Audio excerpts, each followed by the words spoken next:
Hindi kalayuan sa paanan ng bundok amihan ay naroon ang payapang baryo ng San Gabriel. Isang maliit na pamayanan na napapalibutan ng malalawak na bukirin, matatayog na punong kahoy, at isang sinaunang kagubatan na matagal nang iniiwasan ng mga taga roon. Ayon sa mga nakatatanda, ang kagubatang iyon ay tahanan ng mga nilalang na hindi nabibilang sa mundo ng mga tao. May mga nagsasabing naroon ang mga engkanto, diwata, at mga espiritong nagbabantay sa kalikasan. Dahil dito, walang sino man ang naglalakas loob na magtagal sa loob ng gubat pagsapit ng dapit hapon. Ngunit para kay Nico, ang mga kwentong iyon ay hindi sapat upang pigilan siya sa paghahanap buhay. 23 taong gulang si Nico, isang binatang magsasaka na kilala sa kanilang baryo dahil sa kanyang sipag, katapatan, at kabutihang loob. Maaga siyang naulila sa ama at ang kanyang inang si Aling Rosa lamang ang nagpalaki sa kanya. Sa murang edad ay natutuhan niyang magbungkal ng lupa, magtanim ng palay, at magtiis sa hirap upang mabuhay ng marangal. Simple lamang ang kanilang buhay. Isang maliit na kubo na yari sa kawayan at nipa ang kanilang tahanan, ngunit puno ito ng pagmamahalan at pag-asa. Araw-araw ay gigising si Nico bago pa sumikat ang araw upang magtungo sa bukirin. Hindi siya nagrereklamo sa init ng araw o sa bigat ng trabaho. Para sa kanya, ang bawat patak ng pawis ay hakbang patungo sa mas magandang kinabukasan. Isang umaga, matapos niyang suriin ang kanyang palayan, napansin niyang bumababa ang tubig sa irigasyon. Kung magpapatuloy iyon, malalanta ang kanyang mga pananim. Nay, wika niya, habang naghahanda ng pananghalian ang kanyang ina, pupunta muna ako sa lumang bukal sa loob ng kagubatan. Baka roon pa ako makahanap ng sapat na tubig. Natigilan si Aling Rosa. Anak, alam mong bawal doon. Maaga pa naman po, babalik din ako agad. Napabuntong hininga ang matanda. Mag-ingat ka, huwag kang magpapagabi. Tumango si Nico bago isinukbit ang kanyang itak at 2 malaking sisidlan ng tubig. Tinahak niya ang makipot na landas patungo sa kagubatan. Habang lumalalim siya sa masukal na daan, ay tila unti-unting nagbabago ang paligid. Lumalamig ang simoy ng hangin. Nagiging mas makapal ang hamog. Ang mga punong kahoy ay tila mas matatanda kaysa sa anumang punong nakita niya noon. May mga ugat na nakausli sa lupa, nawari mga higanting ahas na natutulog. May mga bulaklak na naglalabas ng banayad na liwanag kahit sikat ang araw. Lalong naging tahimik ang paligid. Maging ang mga ibon ay tila umiwas sa bahaging iyon ng kagubatan. Sa wakas ay narating niya ang lumang bukal. Napakalinaw ng tubig nito. Kitang-kita niya ang maliliit na batong nasa ilalim habang dahan-dahang dumadaloy ang tubig palabas ng bukal. Habang pinupuno niya ang mga sisidlan, may narinig siyang mahinang kaluskos mula sa likuran. Napalingon siya. Wala siyang nakita. Inisip niyang marahil ay isang usa lamang o kaya'y ligaw na baboy ramo. Ngunit muli niyang narinig ang isang tinig. Tulungan mo ako! Napatayo si Nico. Hindi siya nagkamali. May humihingi ng saklolo. Iniwan niya ang mga sisidlan at mabilis na sinundan ang direksyon ng tinig. Habang naglalakad siya, ay napansin niyang tila may kakaibang liwanag na sumisilip sa pagitan ng mga puno. Paglapit niya, ay bumungad sa kanya ang isang maliit na parang na napaliligiran ng mga halamang may makukulay na bulaklak. Sa gitna nito ay nakahandusay ang isang dalagang hindi niya maipaliwanag ang kagandahan. Mahaba ang buhok nitong kulay pilak na tila hinahaplos ng liwanag ng araw. Ang kanyang kutis ay napakaputi na wari, hindi pa kailanman naarawan. Ang kanyang mukha ay napakaganda, animoy inukit ng pinakamahuhusay na alagad ng sining. Ngunit ang kanyang kasuotan ang higit na nakatawag ng pansin kay Nico.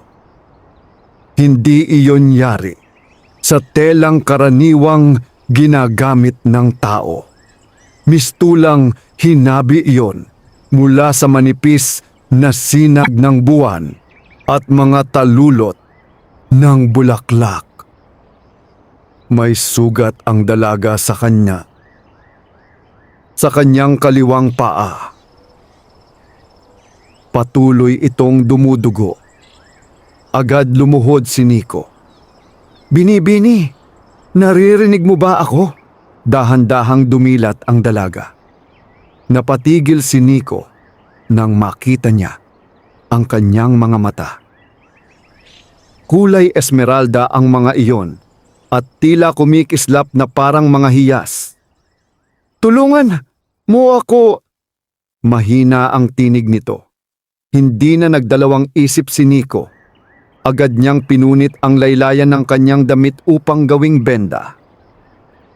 Maingat niyang nilinis ang sugat bago ito itinali.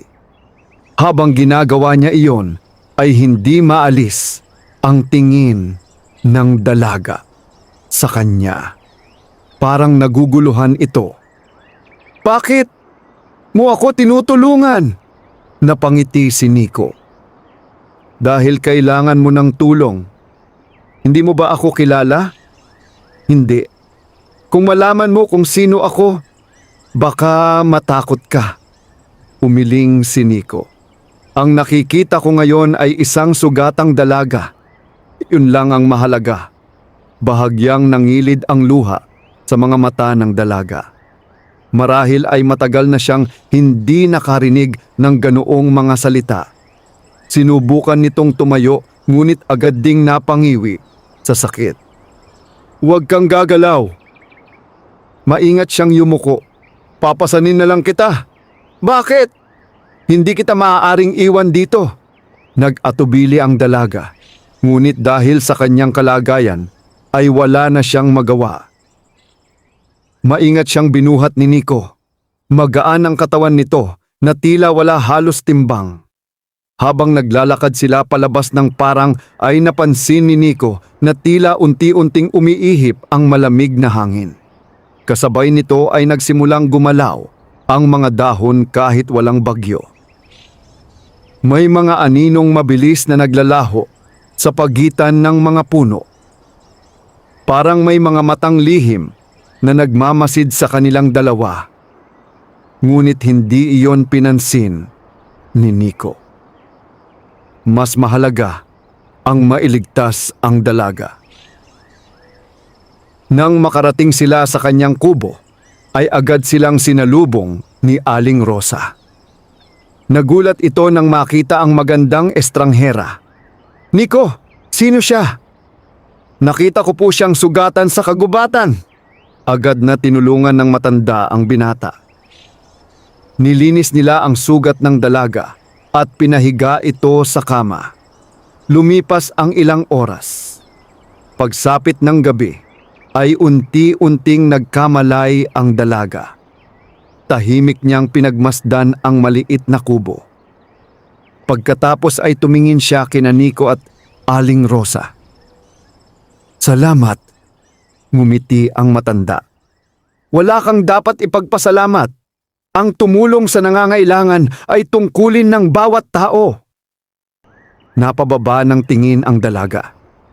"Matagal na akong hindi tinrato ng may ganitong kabaitan." Lumapit si Nico. "Ano ang pangalan mo?" Saglit na natahimik ang dalaga. Pagkaraan ng ilang sandali, ay marahan siyang sumagot. "Ako si Aluna. Magandang pangalan." Ngunit hindi ngumiti ang dalaga. Sa halip ay tila lalo siyang nabahala. "Nico, kailangan kong umalis. Bakit? Hindi ka pa magaling." "Hindi ako ligtas dito." "Ano ang ibig mong sabihin?" Huminga siya ng malalim. "Hindi ako tao." Natahimik ang mag-ina. Muli siyang nagsalita. "Ako ay isang engkanto." Hindi makapaniwala si Nico sa kanyang narinig. Ngunit bago pa siya makapagtanong, biglang namatay ang apoy ng lampara. Lumakas ang ihip ng hangin. Nagsimulang yumanig ang lupa. Kasabay noon ay may narinig silang malalim at nakakatindig balahibong tinig mula sa labas ng kubo. "Ibalik ninyo ang prinsesa ng aming kaharian." Nagkatinginan sina Nico at Aluna. Hindi pa man lubos na nauunawaan ni Nico ang tunay na pagkatao ng dalagang kanyang iniligtas. Isang panganib na agad ang dumating sa kanilang pintuan. Magdamag na umuugong ang malamig na hangin sa paligid ng maliit na kubo ni Nico. Ang apoy sa lampara ay ilang ulit na namatay at muling nagliyab na tila may hindi nakikitang puwersang naglalaro sa loob ng bahay. Tahimik na nakatayo si Nico sa harap ng pintuan. Hawak ang kanyang itak. Hindi niya alam kung sino ang nasa labas.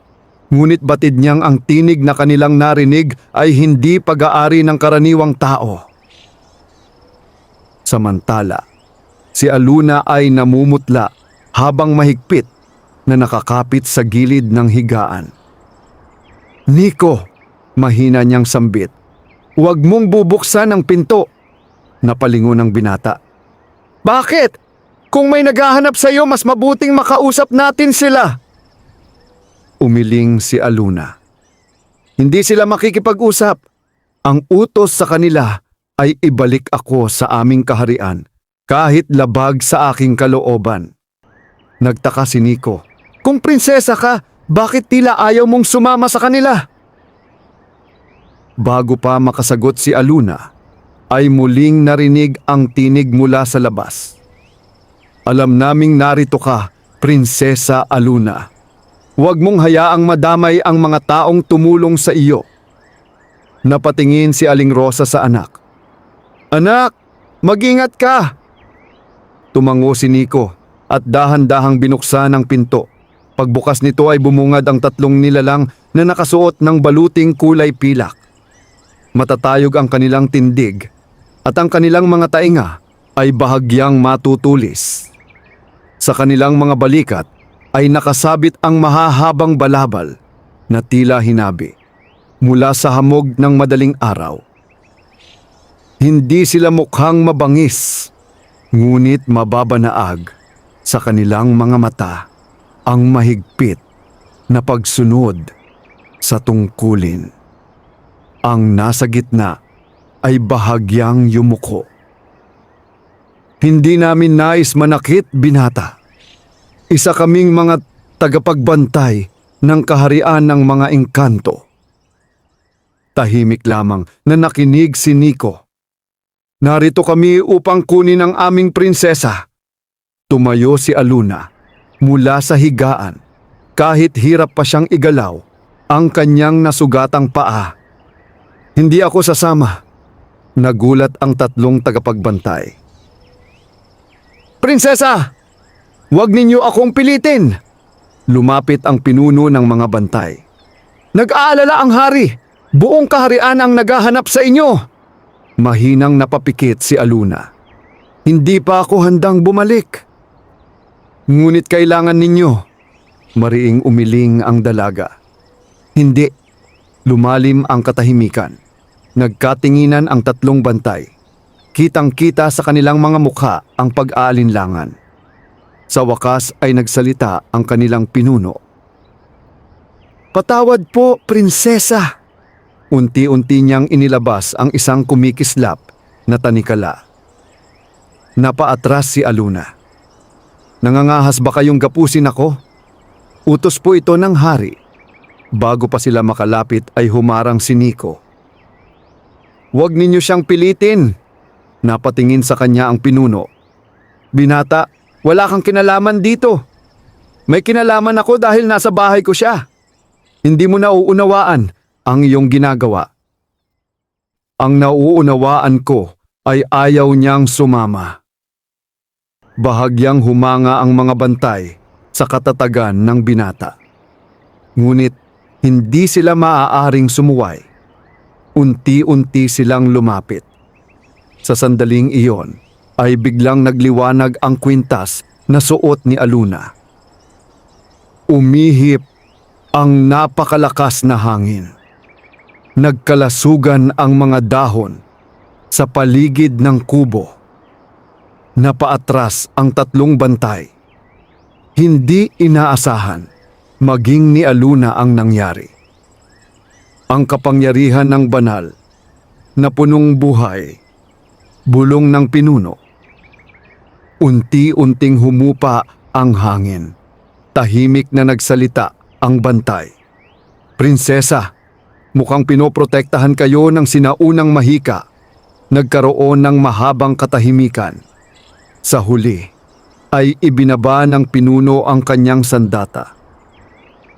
Hindi namin kayo maaaring pilitin habang nasa ilalim kayo ng basbas ng punong buhay. Lumingon siya kay Nico. Ngunit tandaan mo, binata, marami ang naghahanap sa prinsesa. Hindi lahat ay katulad naming sumusunod sa batas. Ano ang ibig mong sabihin? Hindi lamang ang hari ang naghahanap sa kanya. Nagtaka si Nico. Sino pa? Napabuntong hininga ang pinuno. May isang makapangyarihang nilalang sa aming mundo na matagal nang naghahangad na maagaw ang trono. Kapag nalaman niyang nasa piling mo ang prinsesa, hindi lamang ang iyong buhay ang malalagay sa panganib, kundi maging ang buong baryong ito. Natahimik ang lahat. Pagkatapos ay yumuko ang tatlong bantay kay Aluna. Magbabalik kami kapag dumating na ang tamang panahon. Sa isang iglap ay naglaho silang tila naging bahagi ng hamog sa kagubatan. Muling bumalik ang katahimikan. Napaupo si Aluna sa gilid ng higaan. Bakit mo ako ipinagtanggol? Ngumiti si Nico. Hindi ko alam ang mga lihim ng inyong mundo, pero alam kong walang sino man ang dapat pilitin kung labag iyon sa kanyang kalooban. Napababa ng tingin si Aluna. Kung nalaman mo ang tunay kong dahilan, maaaring magbago ang isip mo. Ano man iyon, hindi kita huhusgahan. Sa unang pagkakataon, matapos ang maraming taon, nakaramdam si Aluna ng kakaibang kapanatagan. Sa labas ng kubo, sa kailaliman ng kagubatan, isang pares ng mapupulang mata ang tahimik na nagmamasid. Isang malamig na tinig ang bumasag sa katahimikan. Kaya pala hindi siya mahanap. Marahan itong ngumiti. Ngayon alam ko na kung saan nagtatago ang prinsesa. At kasabay ng paglipad ng mga uwak sa ibabaw ng kagubatan, nagsimula ang mas malaking panganib na hindi pa nalalaman ni Nico at Aluna. Sumikat ang araw na tila walang naganap na kaguluhan noong nagdaang gabi. Ang malamig na simoy ng hangin ay muling yumakap sa baryo ng San Gabriel at ang mga magsasaka ay nagsimula na namang magtungo sa kanilang mga bukirin. Walang sino man sa mga taga roon ang nakaalam na sa maliit na kubo ni Nico ay pansamantalang naninirahan ang isang prinsesa ng mga engkanto. Sa loob ng kubo, tahimik na naghahanda si Aling Rosa ng mainit na lugaw at mga halamang gamot para kay Aluna. Bagamat unti-unti nang naghihilom ang sugat nito, hindi pa rin siya lubusang nakakalakad. Subukan mong kumain, wika ng matanda habang inilalapag ang mangkok sa harapan ng dalaga. Mas mabilis kang lalakas, ngumiti si Aluna. Maraming salamat po. Hindi niya kailanman inasahan na ang mga taong hindi niya kadugo ang magpapakita sa kanya ng tunay na malasakit. Samantala, nasa likod ng kubo si Nico at inaayos ang sirang bakod. Paminsan-minsan ay napapatingin siya sa kagubatan. Hindi maalis sa kanyang isip ang mga salitang binitiwan ng pinuno ng mga tagapagbantay. Hindi lahat ng naghahanap sa prinsesa ay sumusunod sa batas. Malinaw na may mas malaking panganib na paparating. Pagsapit ng tanghali, ay nagpasya si Aluna na lumabas ng kubo upang maglakad kahit kaunti. Maingat siyang inalalayan ni Nico hanggang sa marating nila ang lilim ng isang matandang punong mangga. Tahimik silang naupo. Napatingin si Nico sa dalaga. Kung ayos lang sa'yo, gusto kong malaman ang totoo. Nilingon siya ni Aluna. Anong katotohanan? Bakit ka tumakas? Matagal na hindi sumagot ang dalaga. Tila mabigat para sa kanya ang bawat salitang bibitawan. Sa wakas ay nagsalita rin siya. Ang kaharian ng mga engkanto ay hindi nakatulad ng dati. Nagtaka si Nico. Noon ay mapayapa ang aming mundo. Ang aking ama ang namumuno at ang bawat nilalang ay namumuhay ng may pagkakaisa. Ngunit nagbago ang lahat nang lumitaw ang isang makapangyarihang engkanto na naghangad ng trono. Sino siya? Si Morvat. Biglang naging mabigat ang kanyang tinig. Hindi siya isinilang na masama. Isa siyang dakilang mandirigma noon. Ngunit dahil sa labis niyang pagnanasa sa kapangyarihan, ipinagbawal niyang kilalanin ang anumang batas ng aming kaharian. Tinalo ba siya ng hari? Hindi. Napayuko si Aluna.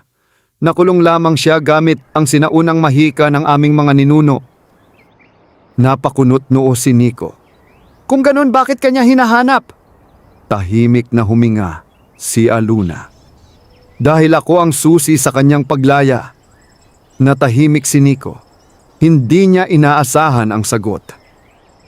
Ipinanganak akong tagapagmana ng kapangyarihan ng punong liwanag, ang pinakamatandang mahika sa aming mundo. Kapag nakuha ni Morvat ang aking kapangyarihan, mawawala ang selyong nagkukulong sa kanya. Napatingin si Nico sa kagubatan. Ngayon ay mas nauunawaan na niya kung bakit napakahalaga ni Aluna.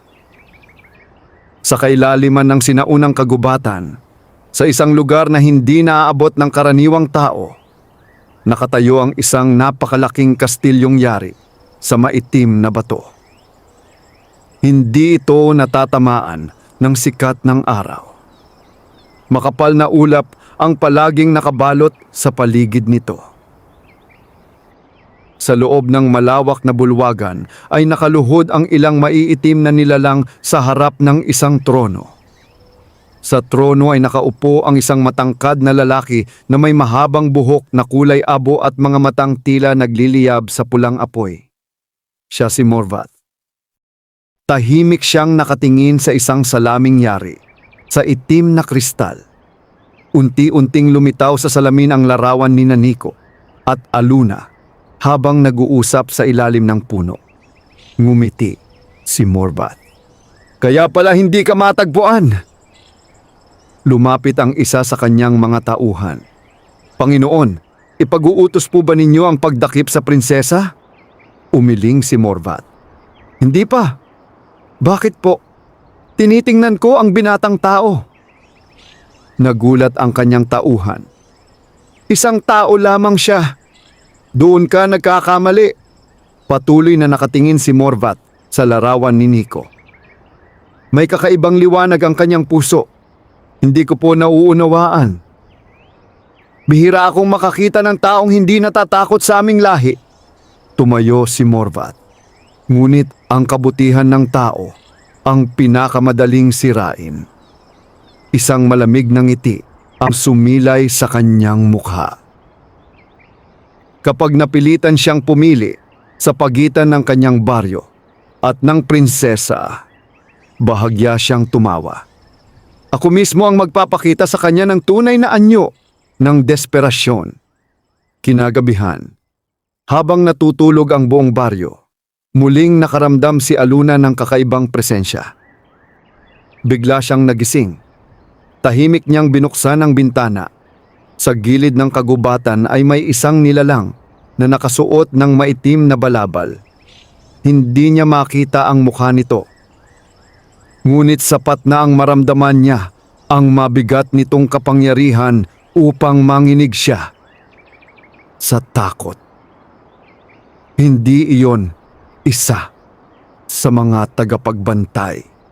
Hindi rin yun kawal ng kanyang ama. Isa lamang ang maaaring magkaroon ng ganoong nakapangingilabot na presensya. Tauhan iyon ni Morvath. Hindi pa man siya nakapagsasalita, ay biglang naglaho ang anino sa gitna ng dilim. Kasabay nito ay dahan-dahang bumukas ang pinto ng kubo. Nagising si Nico. Nico! Nanginginig na wika ni Aluna. Lumapit agad ang binata. Anong nangyari? Mahigpit na hinawakan ni Aluna ang kanyang braso. Natagpuan na tayo. Hindi pa man natatapos ang kanyang sinabi ay isang napakalakas na pagsabog ang umalingaw-ngaw mula sa dulo ng baryo. Nagliyab ang isang kamalig. Nagising ang buong pamayanan sa gitna ng takot at kaguluhan. At sa apoy na unti-unting lumalamon sa mga bahay, nagsimula ang unang pag-atake ng mga tauhan ng madilim na engkanto. Ang katahimikan ng baryo ng San Gabriel ay napalitan ng sigawan at pagkalito. Mula sa dulo ng pamayanan ay umaakyat ang makapal na usok habang mabilis na nilalamon ng apoy ang isang kamalig na puno ng bagong aning palay. Ang matingkad na liwanag ng apoy ay sumasalamin sa mga mukha ng mga taong nagmamadaling lumabas ng kanilang mga bahay. Sunog! Tubig! Magdala kayo ng tubig! Nagkukumahog ang mga kalalakihan sa pagbuo ng hanay mula sa balon. Habang ang mga kababaihan ay inilalayo ang mga bata sa naglalagablab na apoy. Sa loob ng kubo, mabilis na tumayo si Nico. Nay, manatili kayo rito kasama si Aluna. Ngunit bago pa siya makaalis ay hinawakan ni Aluna ang kanyang kamay. Hindi ito pangkaraniwang sunog. Napatingin si Nico sa kanya. Ano ang ibig mong sabihin? Nalalanghap ko ang enerhiya ng madilim na mahika. Hindi na siya nag-atubili. Kinuha niya ang 2 timba at agad na tumakbo patungo sa pinagmumulan ng apoy. Pagdating niya sa kamalig ay agad siyang tumulong sa pagbuhos ng tubig. Ngunit kahit paulit-ulit nilang ginagawa yon, tila hindi humihina ang apoy. Sa halip ay lalo pa itong lumalaki. Napansin ng matandang si Mang Isko ang kakaibang nangyayari. Hindi normal ang apoy na ito. Sumang-ayon si Nico. Maging ang basang kawayan ay madaling nilalamon ng apoy.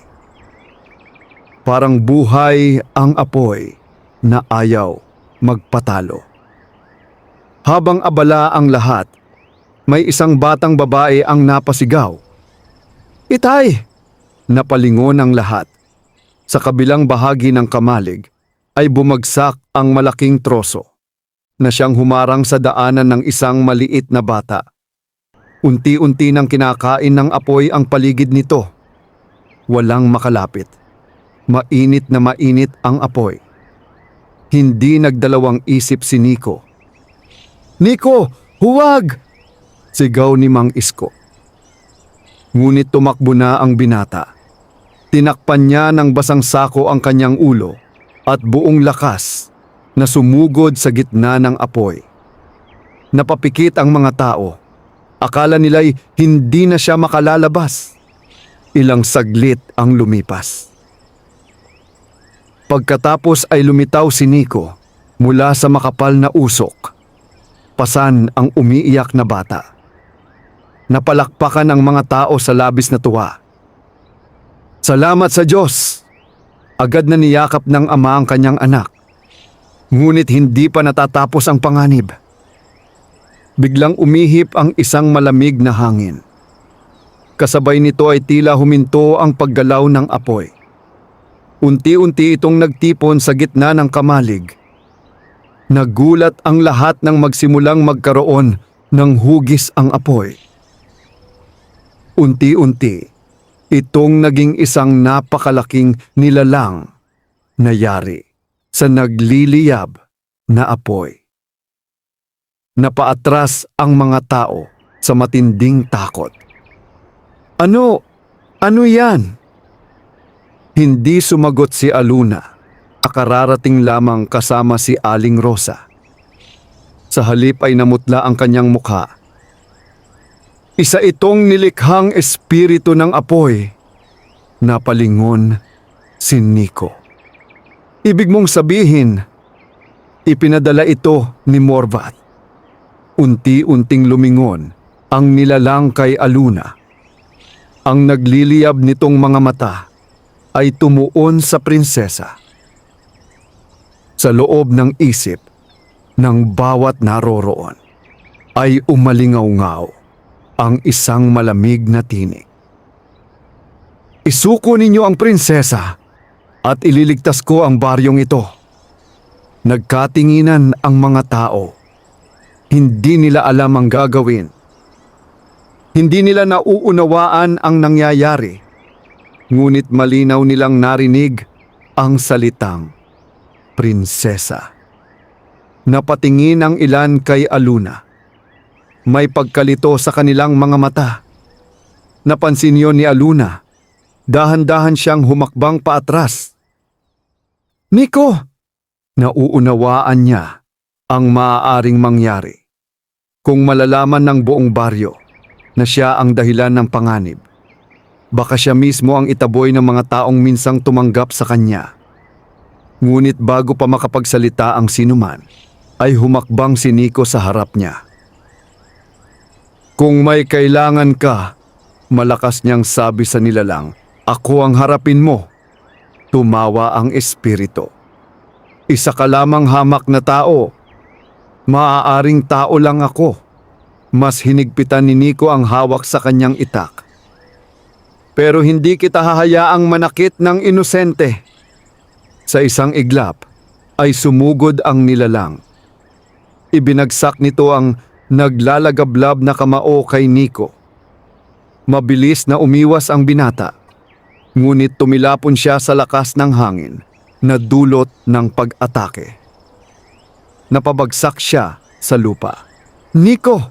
sigaw ni Aluna. Muli siyang sinugod ng espiritu. Sa pagkakataong ito ay wala nang sapat na oras upang umiwas. Ngunit bago pa siya tamaan, ay biglang nagliwanag ang kwintas na nakasuot kay Aluna. Isang bughaw na liwanag ang kumalat sa buong paligid. Parang may hindi nakikitang pader na humarang sa nilalang. Kasabay nito ay nagsimulang humina ang apoy. Unti-unting naglaho ang dambuhalang espiritu hanggang sa tuluyan itong naging abo na tinangay ng hangin. Nanatiling tahimik ang buong baryo. Walang makapaniwala sa kanilang nasaksihan.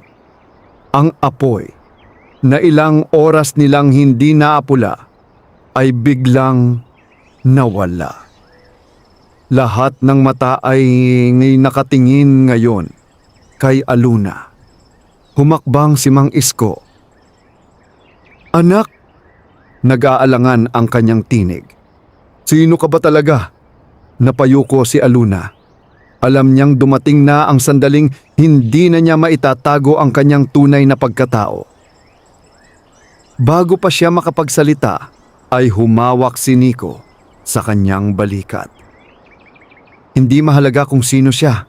Napatingin ang lahat sa binata. Ang mahalaga ay hindi siya ang nagsimula ng pag-ataking ito. Tahimik ang mga tao. Patuloy si Nico. "Kung hindi dahil sa kanya, baka mas marami pa ang nasunog at may mga namatay ngayong gabi." Isa-isang tumango ang ilan sa mga matatanda. Naalala nila kung paano naglaho ang halimaw matapos magliwanag ang kwintas ni Aluna. Unti-unting napawi ang takot sa kanilang mga mukha. Ngunit sa kailaliman ng kagubatan, nakatanaw si Morvat sa pamamagitan ng kanyang mahiwagang salamin. Hindi siya galit. Sa halip ay isang malamig na ngiti ang sumilay sa kanyang labi. "Magaling!" mahina niyang bulong. Unti-unti nang nagigising ang kapangyarihan ng prinsesa. Tumayo siya mula sa kanyang trono. At kapag ganap na siyang gumamit ng kanyang mahika, unti-unti niyang ikinuyom ang kanyang kamao. Mas mapapabilis ang pagbagsak na ng selyong nagkukulong sa akin. Sa unang pagkakataon, nagsimulang gumalaw ang mga sinaunang tanikalang nakagapos sa kanyang katawan. At sa bawat pagyanig ng mga ito, papalapit ng papalapit ang isang digmaang maaaring magbago sa kapalaran ng parehong mundo ng tao at ng mga engkanto. Makalipas ang magulong gabi, unti-unting bumalik ang katahimikan sa baryo ng San Gabriel. Ang mga nasunog na bahagi ng kamalig ay nilinis ng mga magsasaka at ang mga natirang sako ng palay ay inilipat sa ibang imbakan. Bagamat ligtas na muli ang pamayanan, hindi maalis sa isip ng mga tao ang mahiwagang pangyayaring kanilang nasaksihan. Lalong hindi nila malimutan ang bughaw na liwanag na nagmula kay Aluna. Sa maliit na kubo ni Nico, tahimik na nakaupo ang dalaga sa harap ng bintana. Nakatanaw siya sa kagubatan na tila may mabigat na iniisip. Lumapit si Nico at inilapag sa mesa ang isang mangkok ng mainit na sabaw. "Hindi ka pa halos kumakain." Napangiti ng bahagya si Aluna. "Salamat." Tahimik silang kumain sa loob ng ilang sandali. Sa wakas ay nagsalita si Nico. "Aluna, kailangan ko nang malaman ang lahat." Napabuntong hininga ang prinsesa. "Tama ka." Tumayo siya at lumabas ng kubo. Sumunod si Nico hanggang sa marating nila ang lilim ng isang matandang balete sa likuran ng bahay. Doon, nagsimulang magsalita si Aluna. Noong unang panahon, iisa lamang ang mundong tinitirhan ng tao at ng mga engkanto. Tahimik na nakinig si Nico. Namuhay kami noon nang may pagkakaisa. Ang kalikasan ay masagana. Ang mga ilog ay hindi natutuyo at ang kagubatan ay punong-puno ng buhay. Ano ang nangyari? Nasilaw ang ilang nilalang sa kapangyarihan. Huminga siya ng malalim. Nagkaroon ng digmaan. At si Morvath, isa siya sa pinakamakapangyarihang mandirigma ng aming lahi. Nang hindi siya mapili bilang susunod na hari, hinayaan niyang lamunin siya ng galit. Napayuko si Aluna.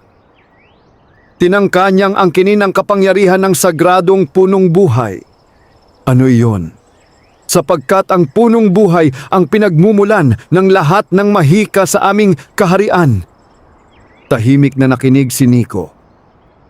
Ngunit hindi maaaring gamitin ang kapangyarihang iyon para sa kasamaan.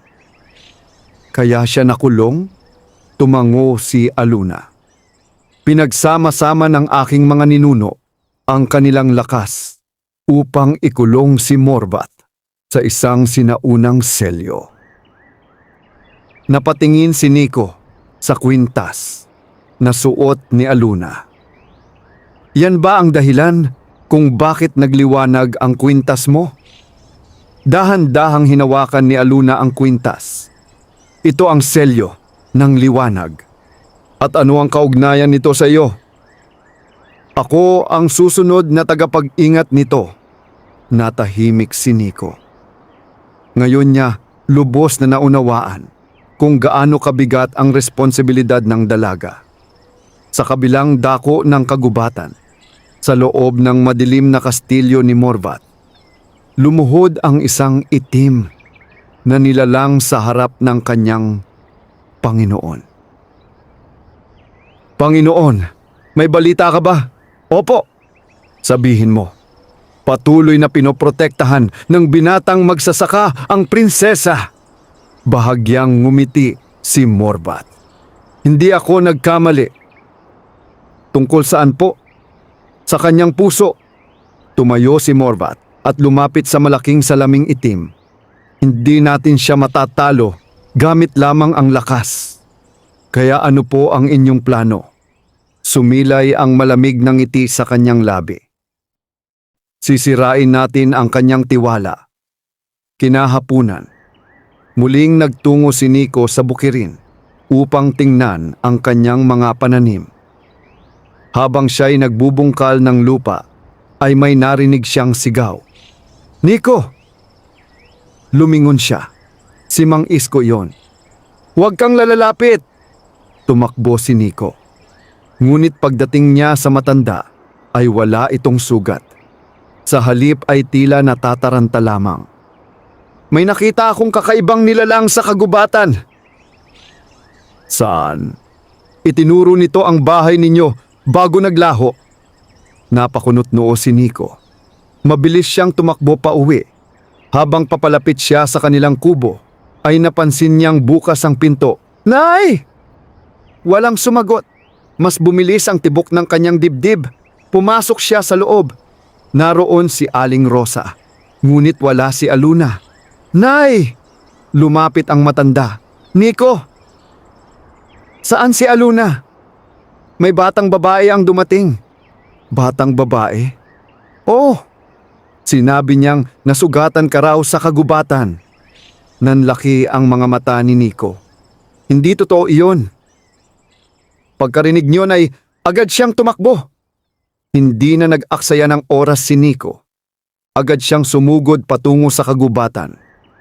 Habang papalalim siya sa masukal na daan, ay napansin niyang kakaiba ang katahimikan. Walang ibon. Walang kuliglig. Parang maging ang hangin ay tumigil sa paghihip.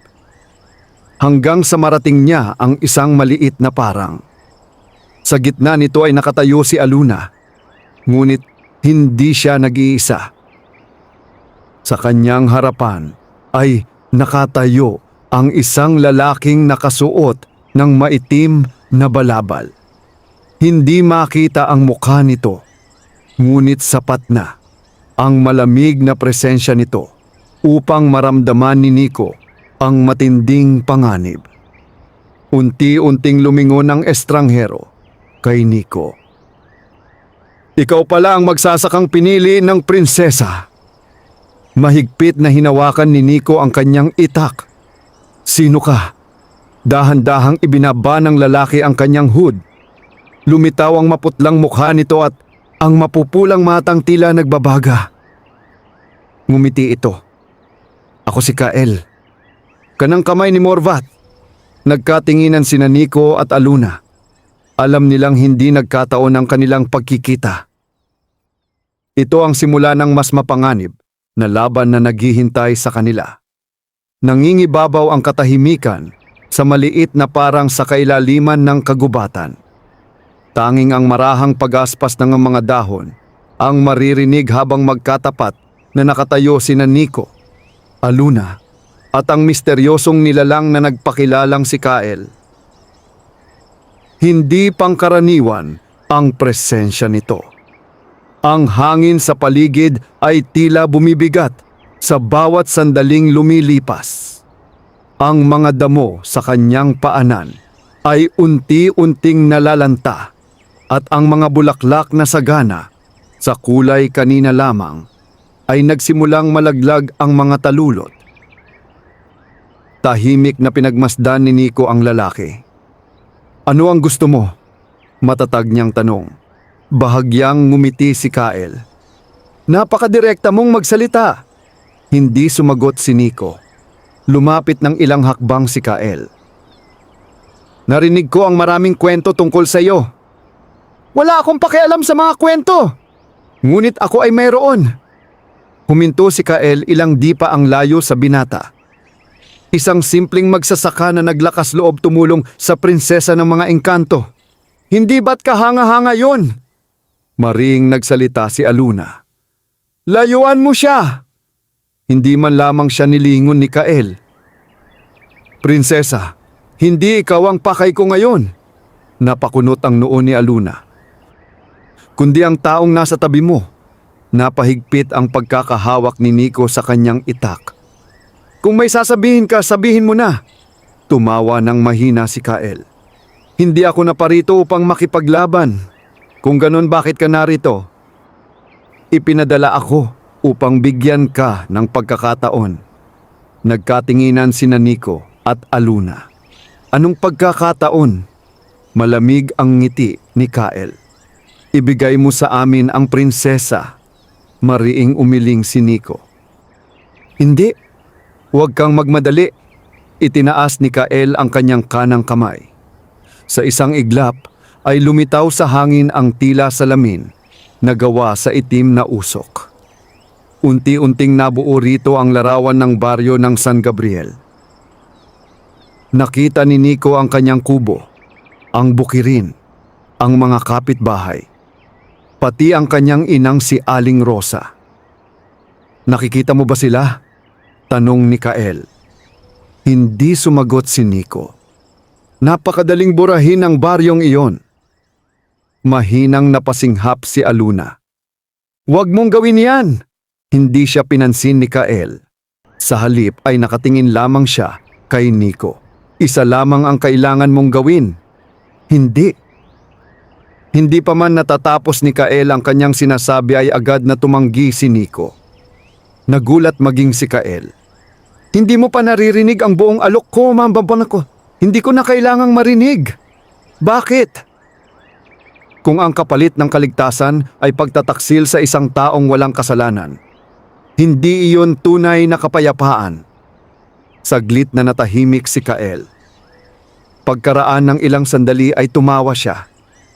Higit kang matigas kaysa sa inaasahan ko. Unti-unti niyang ibinaba ang kanyang kamay. Naglaho ang mahiwagang larawan. Kung ganoon, biglang nagdilim ang paligid. Subukan natin ang iyong paninindigan.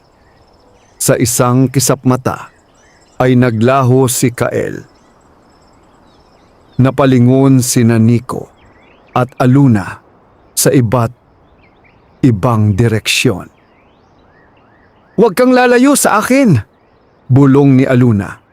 Ngunit huli na. Mula sa likuran ni Nico ay sumulpot si Kael at mabilis na inundayan siya ng isang suntok.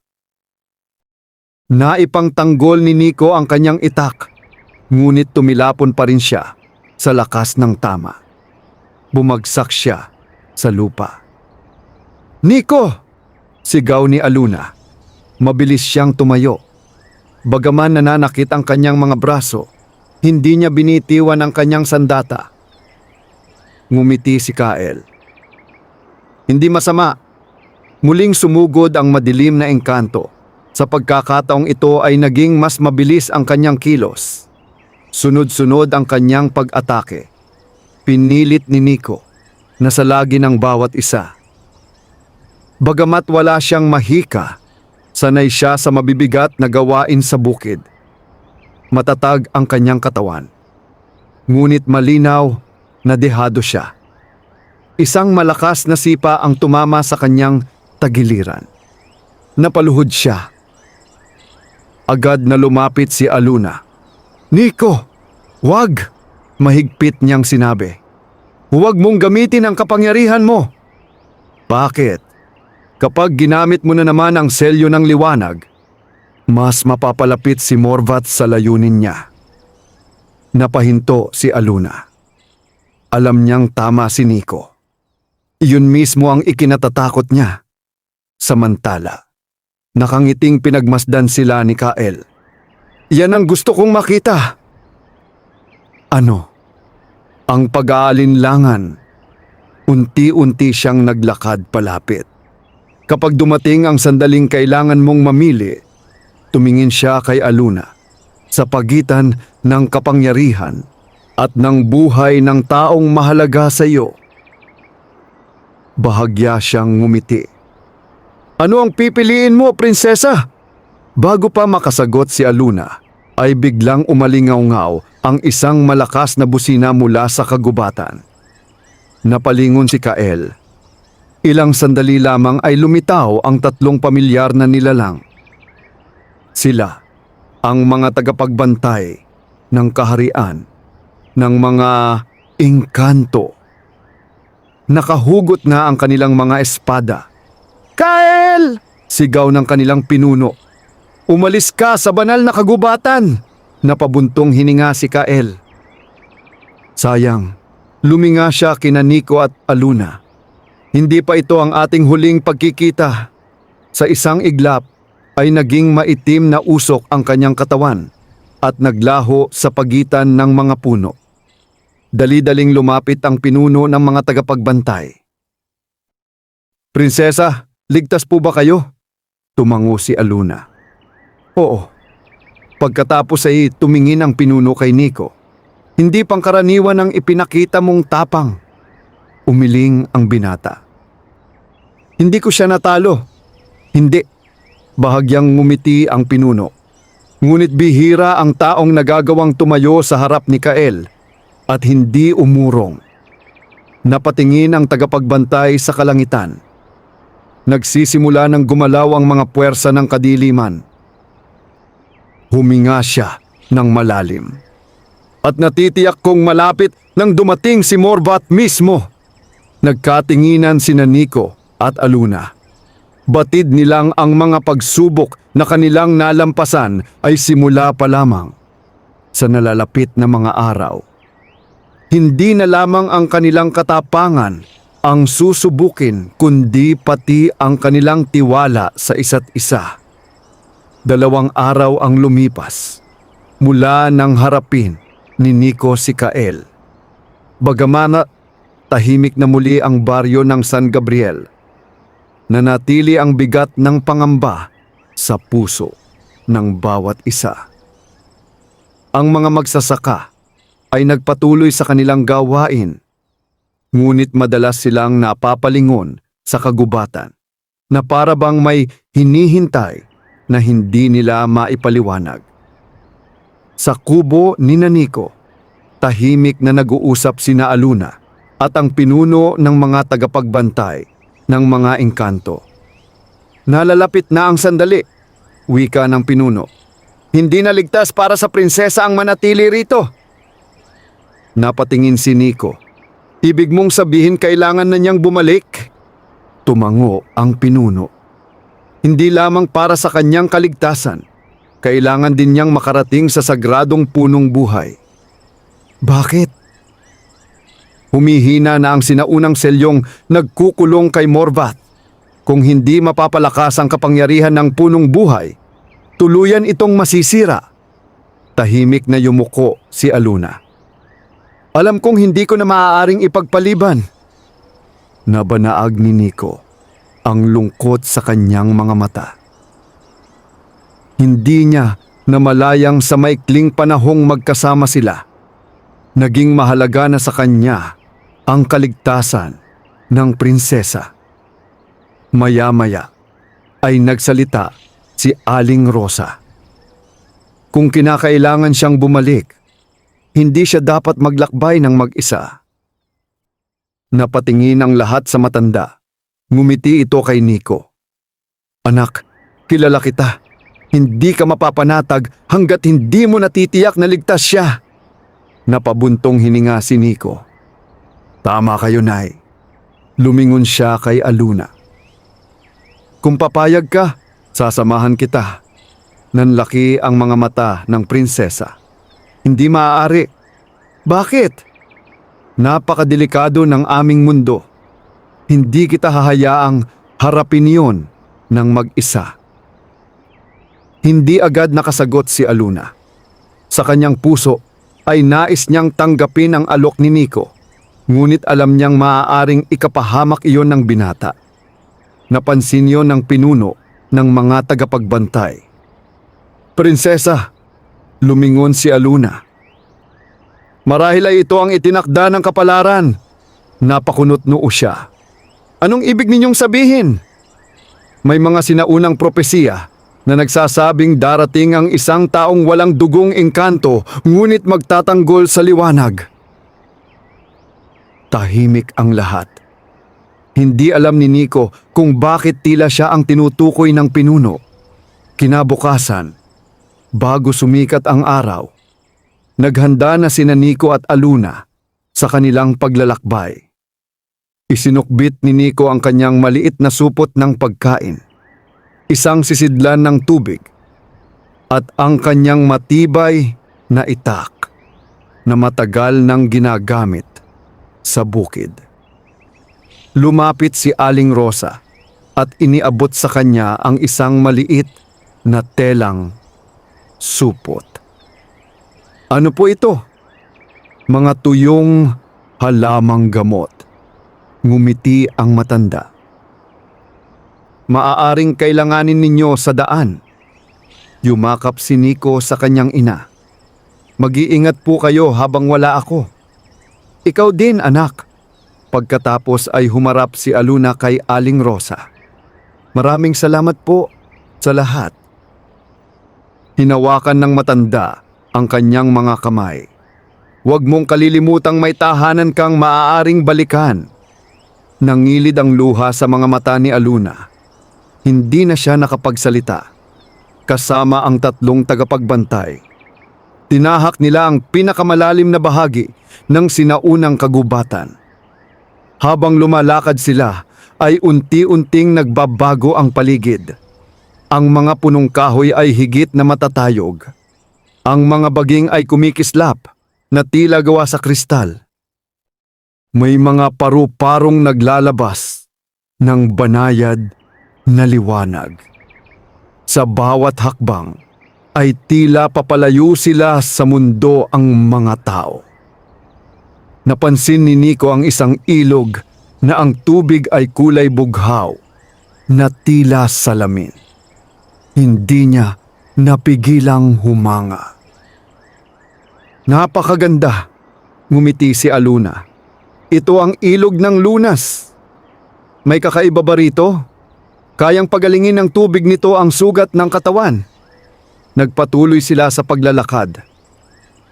Makalipas ang ilang oras, ay narating nila ang isang napakalaking batong nakaharang sa kanilang daraanan. Wala namang daan, sabi ni Nico. Lumapit ang pinuno ng mga tagapagbantay. Inilapat niya ang kanyang palad sa bato. Biglang nagliwanag ang mga sinaunang simbolong nakaukit dito. Unti-unting nagbukas ang bato na tila isa itong napakalaking pintuan. Nanlaki ang mga mata ni Nico. Sa kabilang panig ay bumungad ang isang napakagandang lambak. May malalawak na parang nahitik sa makukulay na bulaklak. May mga ilog na kumikislap sa ilalim ng sikat ng araw. Sa malayo ay makikita ang isang maringal na lungsod na yari sa puting bato at kristal. Ang matatayog nitong tore ay tila sumasayad sa ulap. Hindi nakapagsalita si Nico. Ngayon lamang siya nakakita ng ganoong kagandang lugar. Ito, mahina niyang sambit. Ang kaharian ng mga engkanto, tumango si Aluna. Maligayang pagdating sa aming tahanan. Ngunit bago pa sila tuluyang makapasok, ay biglang nagdilim ang kalangitan. Nawala ang sikat ng araw. Unti-unting kumapal ang maiitim na ulap. Napatingala ang lahat. Mula sa kalangitan ay lumipad ang 12 dosenang maiitim na nilalang na may malalapad na pakpak. Mahigpit na hinawakan ng pinuno ng mga tagapagbantay ang kanyang espada. Handa! Ang mga kawal ay agad na pumuwesto sa harapan ni Nico at Aluna. Mula sa ulap ay narinig ang malamig na halakhak ni Kael. Akala ba ninyo ay makararating kayo rito nang walang hahadlang? Unti-unti siyang lumapag sa harapan nila. Sa likuran niya ay ang hukbo ng mga nilalang na tapat kay Morvat. Itinaas ni Kael ang kanyang espada. Ngayong nasa hangganan na kayo ng kaharian, ngumiti siya. Dito na magtatapos ang inyong nabalot ng maiitim na ulap ang kalangitan sa ibabaw ng hangganan ng kaharian ng mga engkanto. Ang dating payapang lambak ay biglang nilamon ng malamig na hangin. Ang makukulay na bulaklak ay yumuko at ang malinaw na ilog ay tila tumigil sa pagdaloy. Sa harapan ni Nico at Aluna ay nakatayo si Kael. Hawak ang kanyang mahabang espada na nababalot ng maitim na enerhiya. Sa kanyang likuran ay nakahanay ang hukbo ng mga nilalang na tapat kay Morvat. Humakbang ang pinuno ng mga tagapagbantay. Kael, hindi ka makalalampas sa banal na hangganang ito. Ngumiti ang madilim na mandirigma. Hindi ako narito upang pumasok. Itinaas niya ang kanyang espada. Narito ako upang pigilan ang prinsesa. Kasabay ng kanyang utos ay sumugod ang hukbo. Sa isang iglap, nagsalpukan ng mga tagapagbantay ng kaharian at ang mga mandirigma ni Morvat. Umalingaw-ngaw ang tunog ng mga nagbabanggaang espada habang nagliliparan ang liwanag at maitim na mahika sa himpapawid. Mahigpit na hinawakan ni Nico ang kanyang itak. Nasa likod ko ka lang, sabi niya kay Aluna. Ngunit umiling ang prinsesa. Hindi na ako maaaring magtago. Bago pa siya makapaghakbang, ay may 3 maiitim na nilalang na sumugod sa kanila. Mabilis na hinarang ni Nico ang una. Nagbanggaan ang bakal ng kanyang itak at ang maitim na sibat ng kalaban. Bagamat mas malakas ang nilalang, nanatiling matatag ang binata. Mabilis niyang iniwas ang ikalawang pag-atake at sinipa ang kalaban sa dibdib. Tumilapon ito sa daamuhan, ngunit sumunod agad ang dalawa pa na paatras si Nico. Sa kabilang panig, napalibutan na rin si Aluna.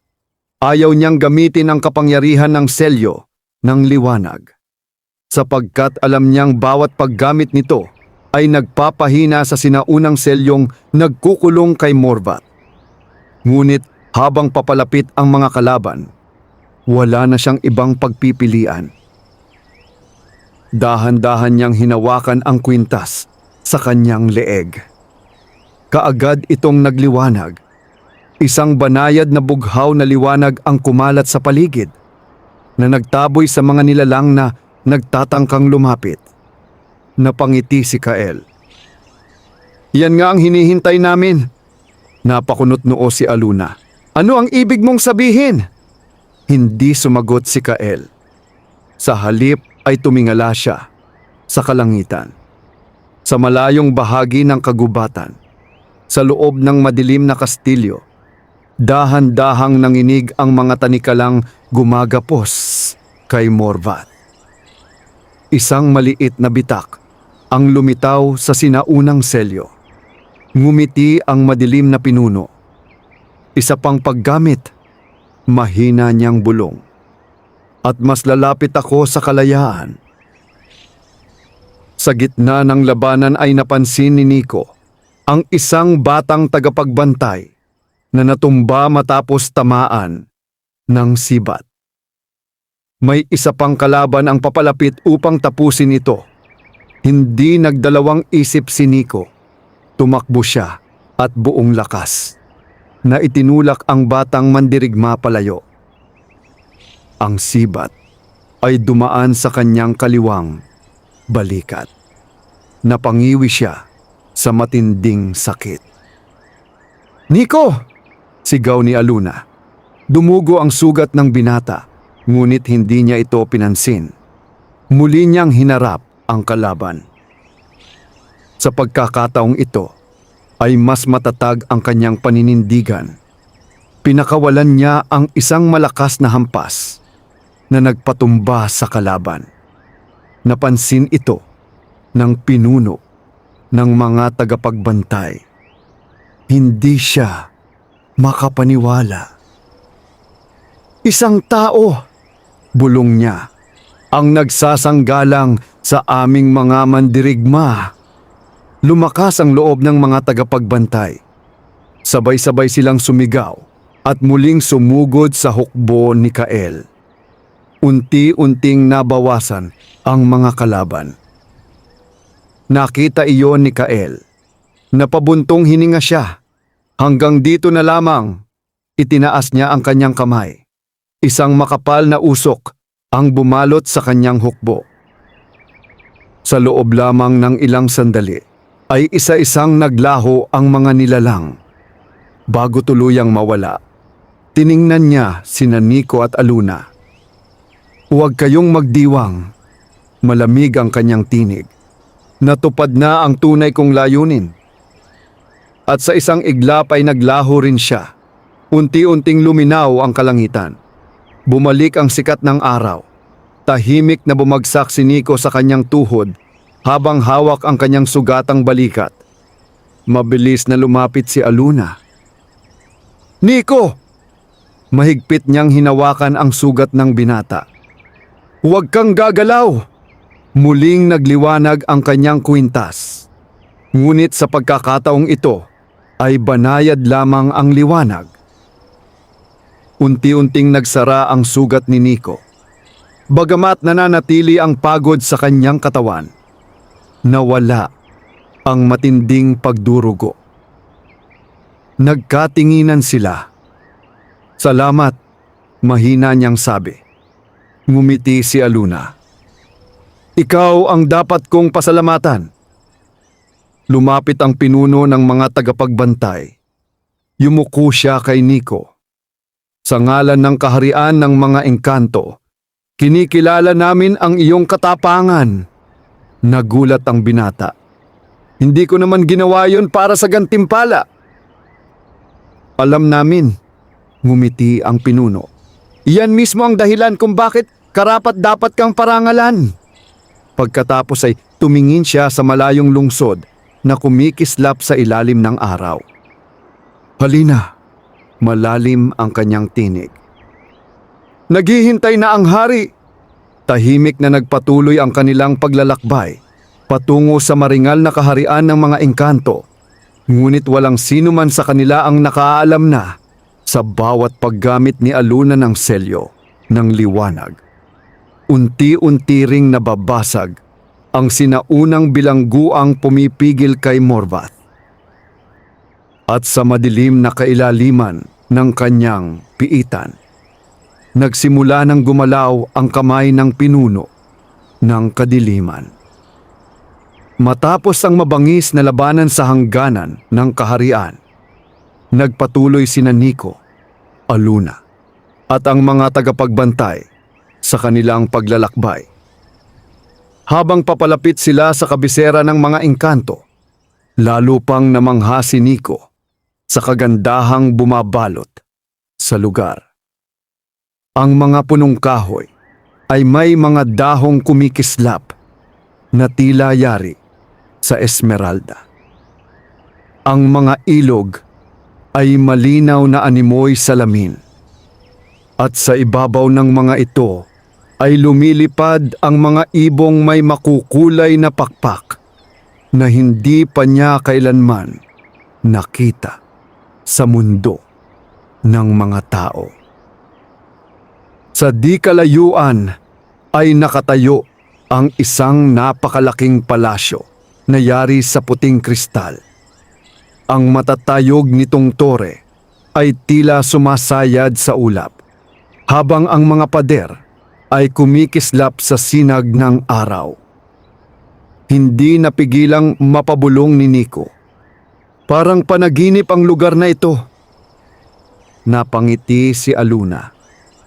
Nung bata pa ako, dito ako madalas maglaro.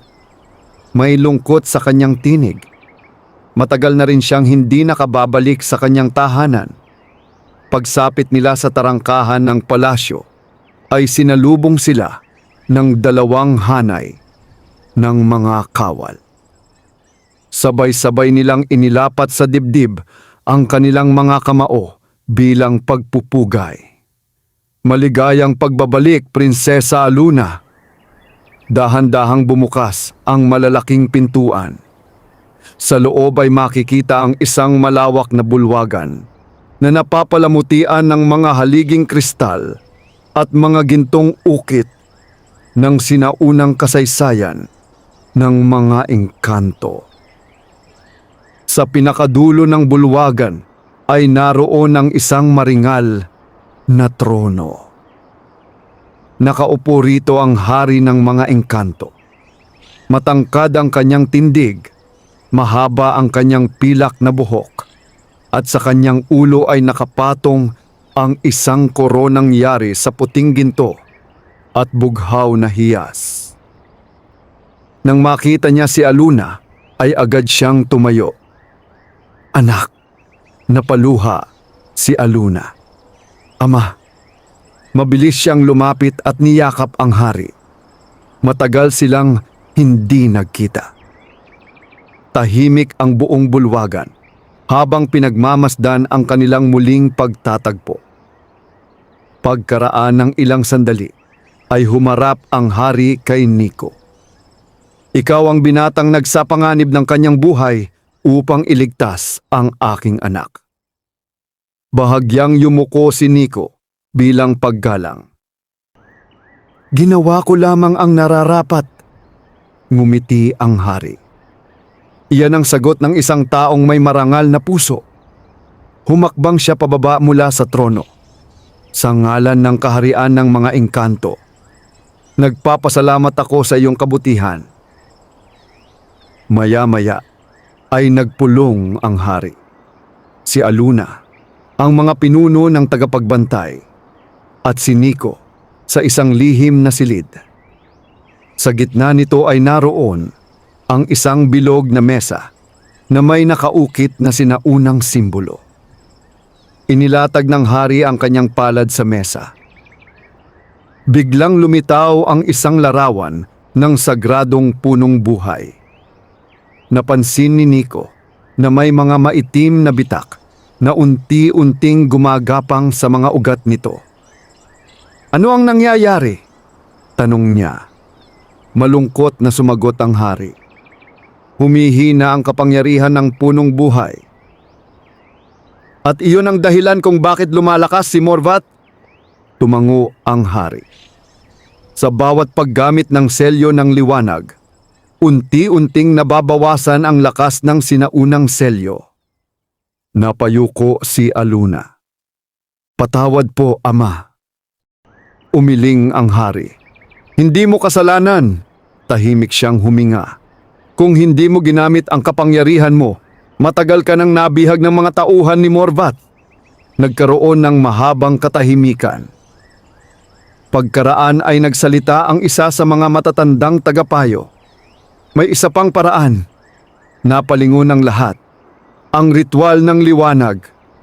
Napakunot noo si Nico. "Ano iyon?" Ang matanda ay tumingin kay Aluna. "Isang sinaunang ritual na kayang palakasin muli ang sagradong punong buhay. Bakit hindi natin gawin agad?" Napabuntong hininga ang hari. "Dahil mapanganib ang ritual." "Bakit po?"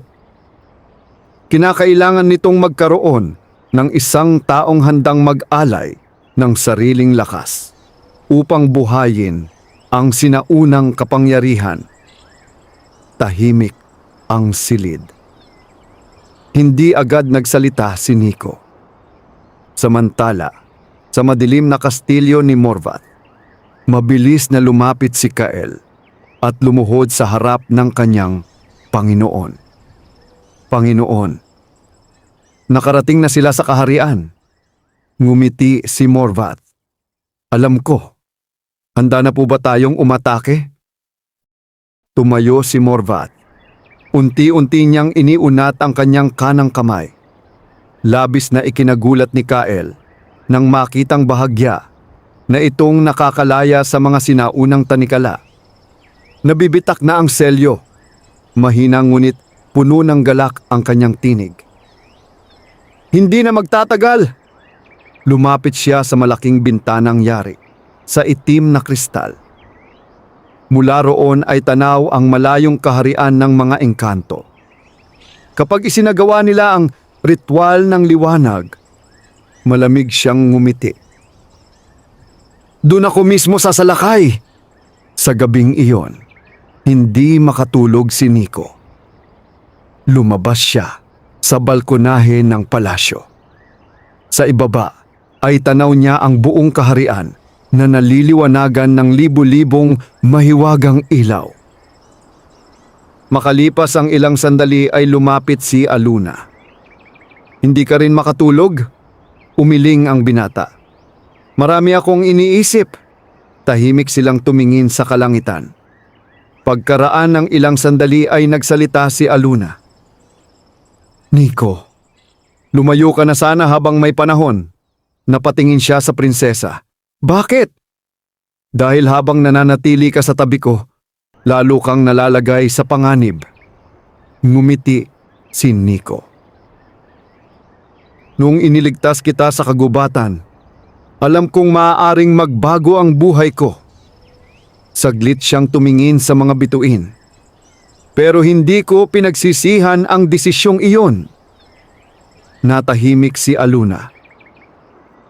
Sa kanyang puso ay unti-unti nang nabubuo ang damdaming matagal niyang sinikap itago. Ngunit bago pa siya makapagsalita, ay biglang tumunog ang malalakas na kampana ng buong kaharian. Isang kawal ang mabilis na pumasok sa bulwagan. "Mahal na hari!" Lahat ay napalingon. Nasira na ang unang selyo. Kasabay ng kanyang ulat ay yumanig ang buong kaharian. Mula sa malayong kabundukan ay umalingaw-ngaw ang nakapangingilabot na halakhak ni Morvat. At sa unang pagkakataon, matapos ang maraming siglo, nagsimulang magising ang pinuno ng kadiliman mula sa kanyang pagkakabilanggo. Nagmistulang huminto ang paghinga ng buong kaharian nang umalingaw-ngaw ang nakapangingilabot na halakhak ni Morvat. Yumanig ang lupa. Ang mga tore ng palasyo ay bahagyang nanginig, habang ang mga kristal na nakapalamuti sa mga dingding ay nagliwanag, at pagkatapos ay unti-unting kumupas ang kinang. Sa labas ng palasyo, nagsimulang magtakbuhan ang mga mamamayan. Ang mga patating. Ang mga bata ay niyakap ng kanilang mga magulang, at ang mga kawal ay mabilis na pumuwesto sa mga tarangkahan ng lungsod. Sa loob ng bulwagan, agad na tumayo ang hari ng mga engkanto. Ihanda ang buong hukbo. Yumuko ang mga kawal. Masusunod po, kamahalan. Sa loob lamang ng ilang sandali, ay nagmistulang pugad ng mga mandirigma ang buong palasyo. Isa-isang nagsuot ng baluti ang mga kawal, habang ang mga tagapayo ay nagtipon upang pag-usapan ang nalalapit na digmaan. Tahimik namang nakatayo sina Nico at Aluna. Hindi maalis sa kanilang isipan ang sinabi ng kawal. Nasira na ang unang selyo. Sa isang lihim na silid sa ilalim ng palasyo, ay muling nagpulong ang hari. Ang mga pinuno ng tagapagbantay at ang matatandang tagapayo. Sa gitna ng silid ay naroon ang isang sinaunang mapa ng kaharian. 3 maliwanag na simbolo ang nakaukit dito. Ngunit ang isa ay tuluyan ng naging kulay itim. Napabuntong hininga ang hari. Iisa na lamang ang natitirang pangunahing selyo. Tahimik ang lahat. Isa sa mga tagapayo ang nagsalita. Kapag nabasag pa iyon, tuluyan ang makakalaya si Morvat. Napatingin ang hari kay Aluna. Anak, tumayo ang prinsesa. Ikaw lamang ang maaaring magsagawa ng ritual ng liwanag. Tumango si Aluna. Handa na po ako. Ngunit bago pa makapagsalita ang hari, ay humakbang si Nico. Hindi. Napatingin ang lahat sa kanya. Bakit? Tanong ni Aluna. Kung mapanganib ang ritual, hindi kita hahayaang gawin iyon nang mag-isa. Napangiti ng bahagya ang hari. Binata! Lumapit siya kay Nico. Ang ritual ay hindi maaaring gawin ng prinsesa lamang. Napakunot noo si Nico. May isa pa itong kailangan. Ano po iyon? Tunay na puso. Hindi niya agad na unawaan ang kahulugan. Ipinaliwanag ng matandang tagapayo. Sa loob ng maraming siglo, ang kapangyarihan ng punong buhay ay hindi kailanman tumugon sa kasakiman o sa paghahangad ng kapangyarihan. Tumutugon lamang ito sa taong may pusong handang magsakripisyo para sa iba. Tahimik na napatingin ang lahat kay Nico. Napansin niya ang kanilang mga tingin. Huwag ninyong sabihing, tumango ang hari. Ikaw ang taong nakita ng punong buhay. Natahimik ang binata. Hindi niya inasahang ang kanyang simpleng pagtulong kay Aluna ay hahantong sa ganoong responsibilidad. Samantala, sa kailaliman ng madilim na kabundukan, tuluyan nang nabasag ang isa sa mga sinaunang tanikala ni Morvat. Unti-unti siyang tumayo. Sa unang pagkakataon, matapos ang maraming siglo, ay nakapaglakad siya ng ilang hakbang. Lumapit si Kael at lumuhod. Binabati ko kayo, Panginoon. Ngumiti si Morvat. Malapit na. Tumingin siya sa malayong kaharian ng mga engkanto. Nadarama ko ang kapangyarihan ng punong buhay. Utos po? Malamig ang kanyang mga mata. Ihanda ang buong hukbo. Sa isang malakas na hampas ng kanyang kamay, ay bumukas ang napakalaking pintuan ng kanyang kastilyo. Mula roon ay nagsilabasan ang libu-libong mandirigmang nababalot ng maitim na baluti. May mga dambuhalang halimaw na yari sa bato. May mga nilalang na may malalapad na pakpak. May mga espiritong nababalot ng maitim na apoy. Unti-unting napuno ng hukbo ang buong lambak. Itinaas ni Morvath ang kanyang espada. Panahon na upang bawiin ang trono. Sabay-sabay na umalingaw-ngaw ang sigaw ng kanyang hukbo. Sa kabilang panig ng kaharian, naghahanda rin ang mga engkanto. Isinara ang lahat ng tarangkahan. Pinatatag ang mahiwagang panangga sa paligid ng lungsod. Ang bawat kawal ay nanumpang ipagtatanggol ang kanilang tahanan hanggang sa huling hininga. Sa hardin ng palasyo ay tahimik na nag-uusap sina Nico at Aluna. Maaari ka pang bumalik sa mundo ng mga tao, sabi ni Aluna. Hindi. Mapanganib ang mangyayari. Totoo. Baka hindi na tayo mabuhay. Ngumiti si Nico. Walang sino man ang nakatitiyak kung hanggang kailan ang buhay. Tumingin siya sa mga bituin. Pero kung may pagkakataon akong ipaglaban ang mga taong naging mabuti sa akin, pipiliin kong manatili. Hindi napigilan ni Aluna ang kanyang damdamin. Unti-unti siyang lumapit. Maraming salamat, Nico. Sa unang pagkakataon ay mahigpit niyang hinawakan ang kamay ng binata. Hindi na nila kinailangang magsalita pa. Pareho nilang nauunawaan ang damdaming namamagitan sa kanila. Pagsikat ng araw, isang malakas na busina ang umalingaw-ngaw sa buong kaharian. Mula sa pinakamataas na tore ay natanaw ng mga kawal ang isang maitim na hukbong papalapit. Mistulang alon ng kadiliman ang mga ito habang tinatakpan ang buong kapatagan. Sa unahan ng hukbo ay nakasakay si Morvath sa isang dambuhalang itim na nilalang. Nakataas ang kanyang espada. Huminto ang kanyang hukbo sa harap ng lungsod. Nagkatinginan sina Morvath at Aluna mula sa magkalayong panig. Pagkatapos ay ngumiti ang pinuno ng kadiliman. Prinsesa Aluna, umalingaw-ngaw ang kanyang tinig sa buong kaharian. Tapusin na natin ang digmaang sinimulan ng ating mga ninuno. Tahimik na humakbang si Nico sa tabi ni Aluna. Kasabay ng pagtaas ng araw sa silangan, nagsimula ang pinakamalaking labanan na magpapasya sa kapalaran ng mga tao at ng mga engkanto. Wakas